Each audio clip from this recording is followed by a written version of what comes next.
สวัสดีครับพวกเรานะครับนักแสดงจากเรื่องแฟนที่ทันตแพทย์ส่วนใหญ่แนะนำนะครับสวีทูตกุลอาทิตย์ครับเรื่องราวมันเกิดจากตัวละครเจแล้วก็ซองเนี่ยครับเคยเดทกันครั้งหนึ่งแล้วก็ด้วยความแปลกของหมอเจซองก็เลยหนีไปแล้วมันด้วยความจำเป็นทำให้เรากลับมาเจอกันอีกครั้งหนึ่งคือผมเนี่ยต้องการหาเคสรักษารากฟันเพื่อจบทันตแพทย์ปี 5แล้วก็ตัวซองเนี่ยเขาต้องการหาที่รักษาฟันฟรีก็มาเจอกับเราพอดีอะไรเงี้ยเพราะว่าซองค่อนข้างที่จะฐานะลำบากแล้วก็ไม่อยากเสียตังค์เพราะต้องส่งเงินให้ที่บ้านด้วยอะไรอย่างเงี้ยครับถ้าพูดที่เจอกันเลยคือผมไปนัดเดทกับผู้หญิงคนหนึ่งแล้วซองเนี่ยเขาถูกจ้างมาให้บอกเลิกผมเพราะว่าผู้หญิงคนนั้นไม่อยากมาเพราะว่าผมแปลกเกินเขาเลยไม่อยากมาเดทด้วยเขาเลยให้ซองมาบอกเลิกทีนี้เขาก็มาบอกเลิกให้เสร็จปุ๊บเราเห็นว่าเอ้ยน่ารักดีไปเดทเราต่อเลยปะก็เลยเป็นการแบบเดทแบบงงๆว่าก็ในเมื่อคนนั้นเทผมแล้วก็ผมก็ว่างแล้วผมไปกับคุณได้อะไรอย่างเงี้ยทุกคนชอบเดาว่าเรื่องนี้ต้องมีดราม่าแน่เลยเป็นแบบโรแมนติกเทอราพีนี่คือหลอกแน่เลยจริงมันไม่มีดราม่าเลยต่อให้ออกมานะก็เป็นดราม่าที่ทุกคนจะเข้าใจได้แล้วก็เป็นแบบความแบบดราม่าฟีลกู๊ดอะที่แบบว่าทุกคนจะพร้อมเข้าใจกับตัวละครแล้วก็ร่วมยินดีไปกับตัวละครอะไรอย่างเงี้ยมากกว่ามีอยู่แล้ว ทุกตัวละครที่จริงทุกตัวละครแทบจะมีปมหมดเลยนะทุกตัวละครแทบจะมีปมหมดเลยก็เลยแบบจริงๆปมผมว่าเรื่องนี้ดีอย่างคือการขยายปมของตัวละครทำให้มันไม่ดูเป็นเนกาทีฟอะการบอกปมตัวละครให้เป็นโพสิทีฟมากกว่าอะไรเงี้ยผมรู้สึกว่านี่คือสิ่งที่น่าสนใจมากๆ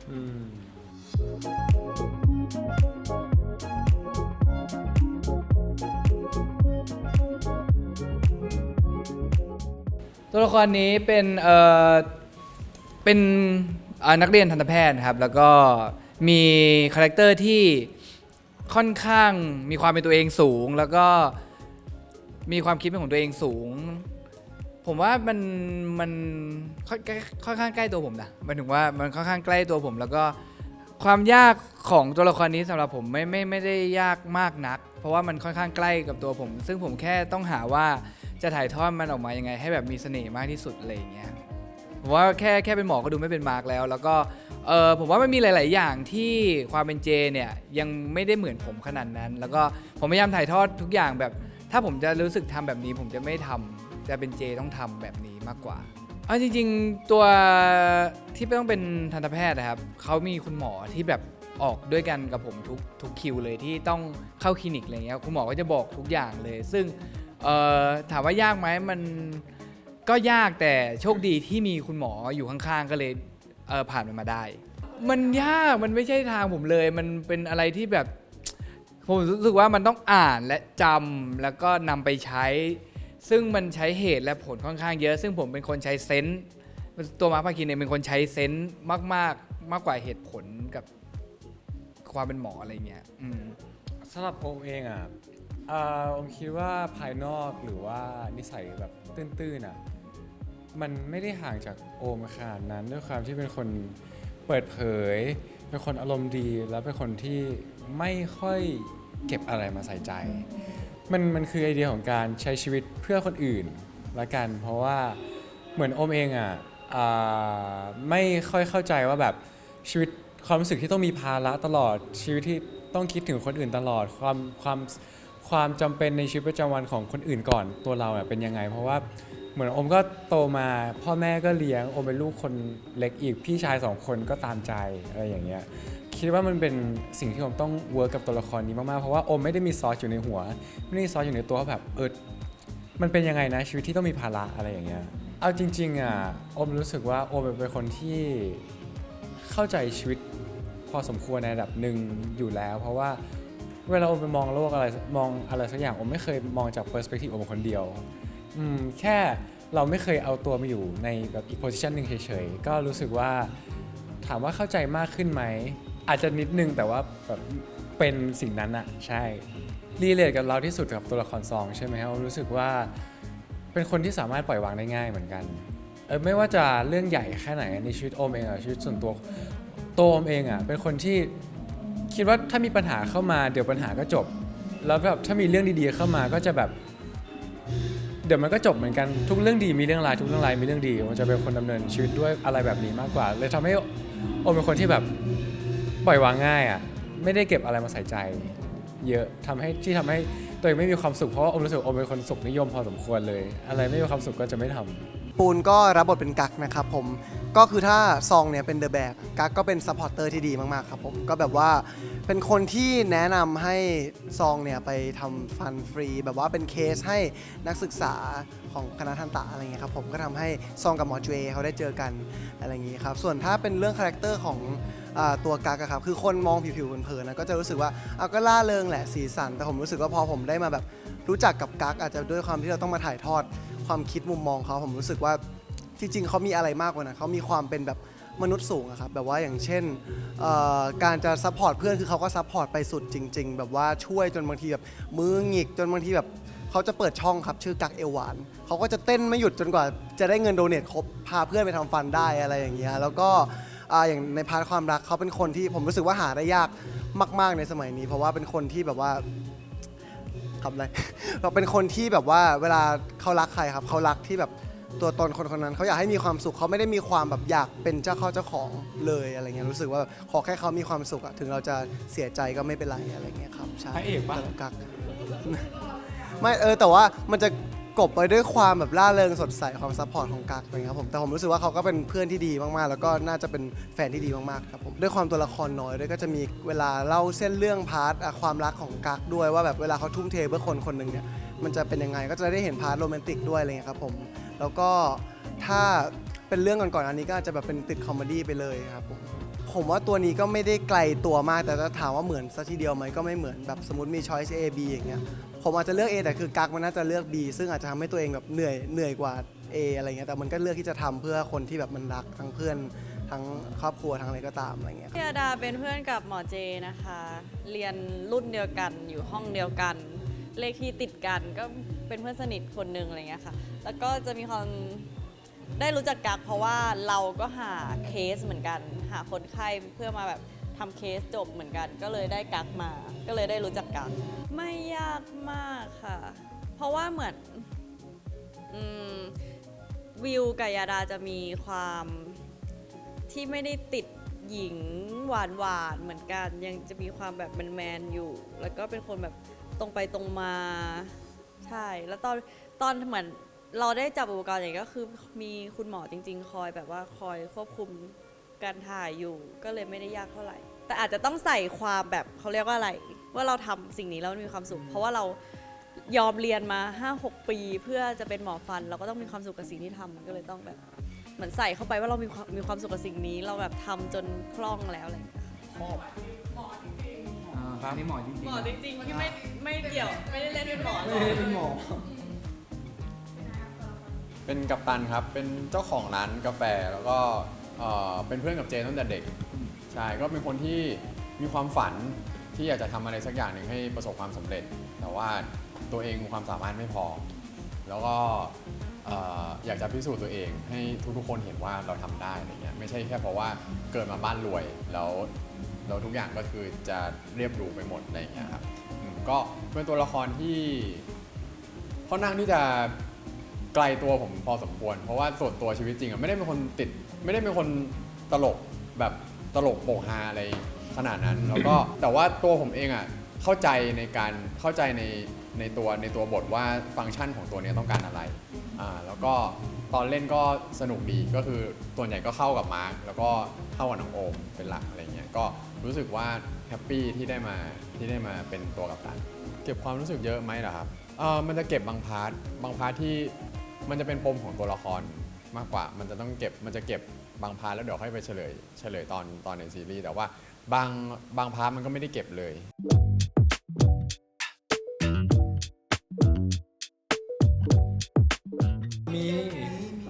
มีแต่น้อยมาก ครับผม น้อยมากๆที่อยู่ซีนครบ5 คนใช่ปะน้อยมาก ก็จะวุ่นวายเป็นพิเศษเพราะว่าทุกคนจะแย่งที่นั่งกัน บรรยากาศก็จะเป็นบรรยากาศงงๆครับบรรยากาศแบบว่ามันเหมือนคนแต่ละสปีชีส์มารวมตัวกันอะหมายถึงว่ามันมีความต่างกันหมดเลยผมเชื่อว่า5 คนนี้ไม่มีใครเหมือนกันเลยมีความคิดที่แตกต่างกันหมดเลยมันเป็นการรวมตัวแบบ มันมีเป็นคนที่มีความคิดเป็นของตัวเองสูงทั้งหมดเลยเพราะฉะนั้นมีความแตกต่างสูงมาก มาร์คมองแต่ละคนมีที่ยังไงจากที่ได้ร่วมงานมา แต่ผมร่วมงานมาเหรอ ถ้าเปรียบเทียบเป็นอะไรสักอย่าง คือถ้าเปรียบเทียบเป็นอะไรสักอย่าง ผมรู้สึกเป็นสัตว์นะสมมุติเป็นสัตว์ผมรู้สึกว่าเนี่ยเป็นเหมือนช้าง หมอเป็นเหมือนช้าง คือมีความแบบ อันนั้นก็ใช่ ก็จริง ใกล้ๆกับลิงอยู่ ไม่ใช่หมอเหมือนช้างคือมีความสุขุมมีความหนักแน่น มีความนิ่ง มีความแบบว่าไม่ slow life แบบไม่ได้แบบกระเติกกระตากรุ่นใหญ่เท้าใหญ่ด้วย นี่ไม่แล้วก็มีความแบบทุกคนแบบต้องเกรงใจ ใช่ เดินมาทุกคนต้องแบบ ทุกคนเกรงใจหมออะไรอย่างเงี้ยแล้วก็วิวมีความเป็นแบบฟลามิงโก้มีความเป็นฟลามิงโก้แบบอยู่ในกองก็ไม่ได้สนใจใครไม่ต้องเล่นกับใครก็ได้วิวก็นั่งเลยลอยหน้าลอยตาเล่นกับ แล้ว ตั ก็ ว ไป เอง แล้วก็นั่งสมมติเบรกสัก4 ซีนขับรถออกไปแล้ว คือ ฟิล ชิลแบบมากเลยคือเบรกปุ๊บเบรกแล้วหนูไปละหนูกลับมาอะไรเงี้ยปูนก็จะมีความแบบ energy ขึ้นลงอ่ะเดี๋ยวมันก็นิ่งเดี๋ยวมันก็ไปวิ่งเล่นกับไก่เดี๋ยวมันก็นิ่งเดี๋ยวมันก็ไปวิ่งเล่นกับหมา มันเหมือน มีความซนแล้วกันเหมือนลิงไหมเหมือนลิงแล้วกันมันเหมือนแบบว่า เดี๋ยวมันก็นิ่ง เดี๋ยวมันก็อยู่ไม่นิ่งผมว่าต้องเป็นลูกลิงด้วยลูกลิง เดี๋ยวนิ่งเดี๋ยวไม่นิ่งอะไรเงี้ยมันแบบคือลงอยู่ โอมีความเหมือนแบบ ลูกหมาแล้วกันเหมือนลูกหมาขี้เล่น แบบเล่นจะเล่นกับพี่ๆแบบ เข้าไปเล่นกับพี่ๆสไตลิสต์บ้างช่างแต่งหน้าบ้าง พี่ภูมิกับบ้างอะไรอย่างเงี้ยผมเหมือนอะไรวะผมก็แล้วแต่อารมณ์เหมือนกันนะผมก็จะนิ่งแล้วก็ปีกวิเวกอยู่เหมือนกันนะแบบว่าอาจจะแบบสันโดษในระดับหนึ่งอะไรเงี้ยตอนนี้ทำงานอะไรอาจจะไม่ได้ไปเล่นอะไรเยอะ ค้างคาวไหม แพนด้าไหม ค้างคาวไหมเพราะว่าชอบนอนกลางวัน ข้างข่าวผมชอบหนีไปนอนแล้วก็แบบไปอยู่คนเดียวอะไรอย่างเงี้ยไม่ค่อยได้แบบไม่ได้เรา5 คนไม่ค่อยได้มาจอยไปนั่งเล่นตอนพักนะทุกคนก็ต่างคนต่างทำอะไรของตัวเอง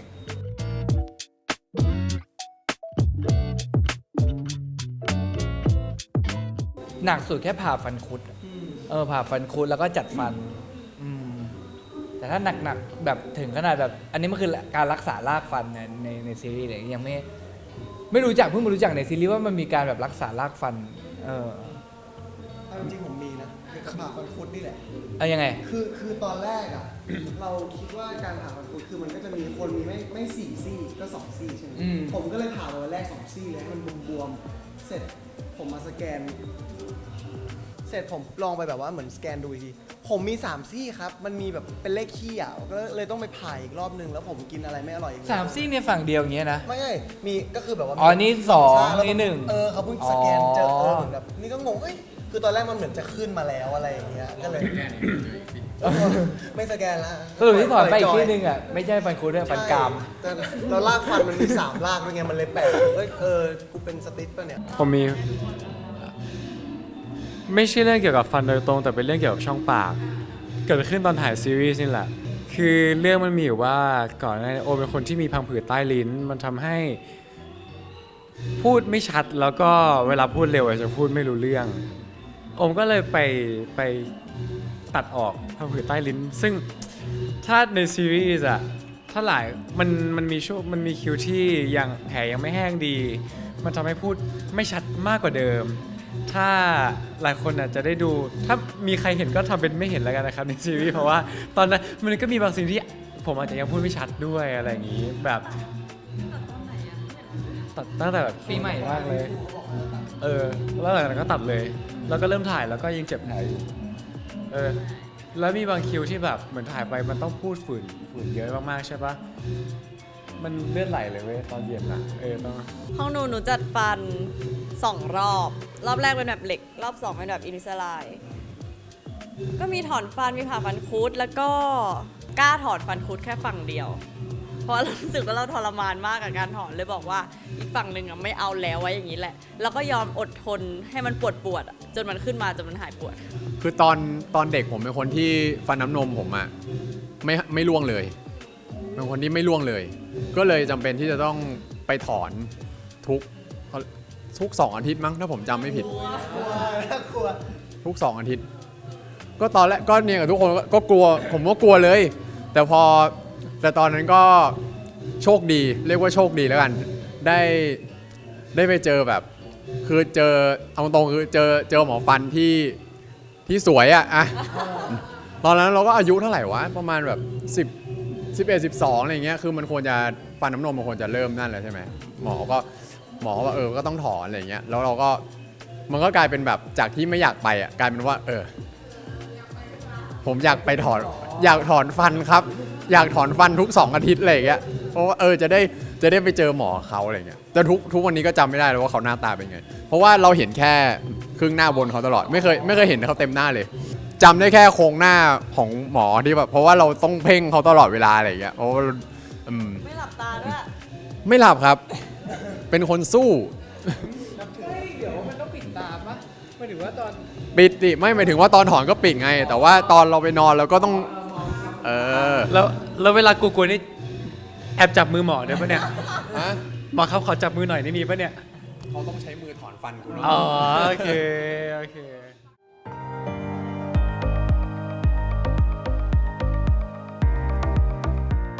จริงผมชอบ2 ซีนแล้วกันเป็นซีน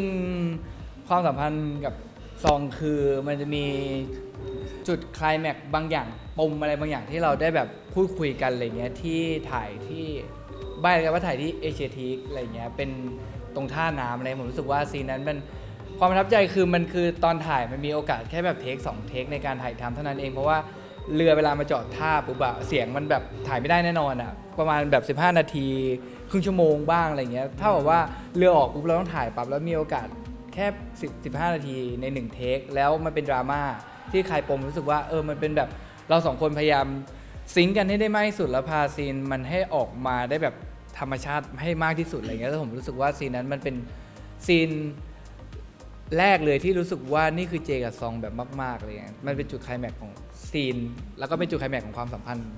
ของมาร์กกับโอมที่เป็นเจกับซองอีกทีนึงอ่ะ ของผมเองอ่ะคือซีนเดียวกันเหมือนที่พี่มาร์คบอกไปเมื่อกี้ครับว่าในตอนนั้นมันมีปัจจัยหลายอย่าง ซึ่งมันเป็นซีนที่ค่อนข้างอินเทนส์เนาะแล้วก็ในฐานะการทำงานโอมรู้สึกว่ามันเป็นคิวแรกๆด้วยที่ได้เข้ากับพี่มาร์คแล้วก็ทุกอย่างมันฟอร์สให้เราต้องแบบตั้งใจที่สุดแล้วสุดท้ายมันก็ออกมาค่อนข้าง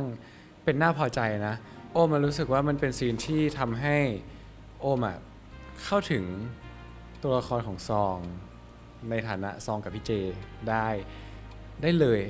นะซีนนั้นโอมรู้สึกเป็นซีนที่ประทับใจเพราะว่าด้วยความออร์แกนิกของเรา2 คนด้วยความตั้งใจหรืออะไรสักอย่างเมจิกโมเมนต์มันออกมานะซีนนั้นๆแล้วมันทำให้ในการต่อยอดเล่นซีนคิวต่อๆไปของโอมเองมันทำให้สมูทมากขึ้นแล้วก็มันมีไอเดียอยู่ในหัวว่าแบบความรู้สึกเรามันเป็นยังไงจะหยิบมาต่อยอดยังไงเรารู้ว่าแบบความรู้สึกเนี้ยก่อนหน้ามันจะ develop มาอย่างเงี้ยมันควรจะเป็นยังไงก่อนแล้วเป็นยังไงทีหลัง จริงๆเป็นซีนกั๊กกับยาดาครับถ่ายคิวแรกๆเล่นกับวิวเหมือนกันครับแล้วก็รู้สึกว่าเป็นซีนที่แบบกั๊กเขาละทิ้งอีโก้ทุกอย่างเพื่อให้ยาดาตัดสินใจอะไรบางอย่างแล้วผมรู้สึกว่าซีนนั้นมันแบบมันทำให้เราเข้าใจตัวกั๊กมากขึ้นมั้งว่าจริงๆเขาเป็นคนยังไงแล้วก็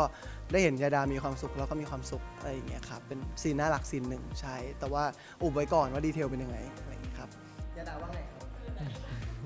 ซีนไหนวิวถามซีนไหนถ่ายด้วยกันจริงไหมเนี่ย ซีนนั้นไงที่เธออยากรีบกลับบ้านที่เขา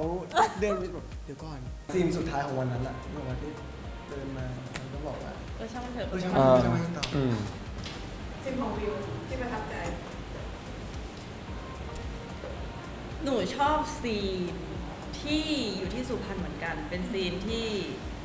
ได้เจออะไรใหม่ๆ เช่นควาย ชอบซีนนั้น แค่เจอควายเลยชอบเลย ควายตัวใหญ่มาก แต่ควายตัวใหญ่มากจริง ควายตัวใหญ่มาก เป็นซีนที่มีพี่มาร์ค มีโอม มีหนู พี่ปูนด้วยปะ ไม่ เหมือนจะ ไม่มีในไม่มีปูน เหมือนเป็นการไปท ทำชุมชนเขาเรียกว่าอะไร จิตอาสา จิตอาสาไปทำชุมชนก็ไปเจอควายก็คือไม่บอกไม่ได้ได้ไปเจอควาย เป็นเห็นแบบควายขี่ควาย เพราะผมขี่อยู่ เอ้ยบอกได้เหรอเขาเห็นไปแล้ว เขา เหรอ เห็นแล้ว เห็นแล้ว ในทีเซอร์ อ๋อใช่ วิวไม่เคยดูทีเซอร์หรอ มีควายด้วยเหรอ มี มี เนี่ยวิวดูแต่หน้าตัวเองแล้วก็เลื่อนออกไง อ๋อเหรอนั่นแหละก็เป็นซีนที่เจอควายแล้วหนูปั่นจักรยานมาแล้วมันเป็นจักรยานที่แบบ มันแทบจะใช้งานจริงไม่ได้อะแต่ว่าหนูต้องทำให้มันเหมือนใช้งานจริง ปั่นเข้าไปแล้วพี่มาก็ขี่ควาย แล้วก็ไปเจอโอมอยู่กับยาย เป็นซีนนั้น ที่จริงมีหลายซีนมาก เลือกมาสักซีนก็ อยู่ในเทรลเลอร์เหมือนกันเป็นซีนที่เอ้ยซีนเมาตอนที่เล่นกับมาร์กอะไรอย่างเงี้ยใช่ก็รู้สึกว่าได้ปลดปล่อยเป็นความเป็นตัวละครได้เต็มที่เนี่ยเพราะว่าส่วนตัวถ้าตัวเองเมาก็ไม่ได้เป็นแบบนั้นก็รู้สึกชอบใน acting choice ของตัวเองแล้วก็ของที่มาร์กเล่นมาอะไรอย่างเงี้ยรู้สึกว่าตอนนั้นเราได้เป็นตัวละครได้อย่างเต็มที่ เพราะว่าช่วงนั้นก็ได้เข้ามาสักพักหนึ่งแต่ว่ายังไม่ได้เข้ามาเยอะมากคือเรื่องนี้ผมไม่ได้เข้ามาเยอะมากขนาดนั้นอะไรอย่างเงี้ยแต่ว่ารู้สึกว่าซีนนั้นมันทำให้เวลากัปตันกับก็คงคิดว่าเวลากัปตันกับเจเป็นเพื่อนกันเวลาเขาสังสรรค์กันเขาก็คงประมาณนี้แหละอะไรอย่างเงี้ยถึงเป็นเรื่องที่3แต่ว่าเรื่องนี้ก็เป็นเรื่องแรกที่แบบผมกับมาร์คเข้ากันแบบ เยอะมาก จริงๆจังๆครั้งแรกเนาะเพราะว่าแต่ก่อน2เรื่องนั้นแทบไม่ได้ตัวละครมันไม่ค่อยได้คอนแทคกันมากขนาดนั้น จริงๆซีรีส์เรื่องนี้มันจะพาดูไปเจอกับมันจะมีหลายอย่างมากอย่างแรกที่ทุกคนรู้คือเรื่องนี้อยากมอบความสุขให้ทุกคน แล้วก็อยากให้ทุกคนแบบได้รอยยิ้มกับซีรีส์เรื่องนี้มากๆอะไรอย่างเงี้ยครับแล้วอย่างที่สองคือผมว่าซีรีส์นี้ให้อะไรมากกว่าความสุขอีกแบบหนึ่งคือจะเข้าใจความเป็นมนุษย์มากยิ่งขึ้น เข้าใจความต่างของพวกเราสองคนว่าพวกเราอยู่กันได้ยังไงพวกเราแบบไปเจออะไรมามันเจอเหตุการณ์ไหนมาทำให้เราสองคนเป็นแบบนี้หรือเหตุการณ์แบบนี้ทำให้เราสองคนเข้ากันได้มากขึ้นอะไรอย่างเงี้ยครับผมรู้สึกว่าคนดูจะได้อะไรไปเยอะมากๆในเรื่องนี้ครับครับฝากซีรีส์เรื่องนี้ด้วยนะครับแฟนที่ทันแพทย์ส่วนใหญ่แนะนำนะครับ Sweet Tooth Good Night ครับ ทุกวันศุกร์เวลา 20:30 น. นะครับทางช่อง GMM 25ครับผมและรับชมออนไลน์นะครับเวลา 3:30 น. ที่แอป iQIYI หรือ iq.com นะครับที่เดียวเท่านั้นนะมาอยู่กันเยอะๆนะครับ